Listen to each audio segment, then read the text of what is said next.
अस्सलाम वालेकुम वरहमतुल्लाहि वबरकातुह।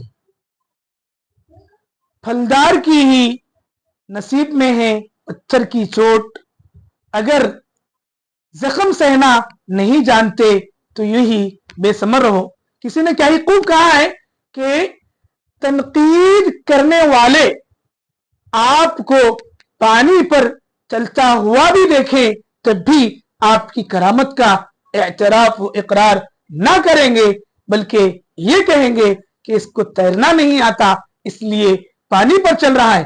अगर आप कुछ अच्छा कर रहे हैं, आपसे कुछ अच्छा हो रहा है, तो आप बुरा कहने वालों की परवाह किए बगैर कुरान की इस आयत का मिस्दाक बनते हुए वला यखाफूना लौमत लाइम कि किसी मलामत करने वाले की मलामत की आप परवाह नहीं करते हैं, बल्कि अपने अच्छाई में, अच्छी सोच में, अच्छे फिक्र में, अच्छे ख्याल में और अच्छे कामों के करते हुए आगे बढ़ने में किसी की तनकीद आपके लिए रोकने वाली माने ना बने। अल्लाह से दुआ है कि अल्लाह हमें किसी की तनकीद के फिक्र किए बगैर अपने अच्छाइयों में आगे बढ़ने वाला बनाए। आमीन या रब्बल आलमीन।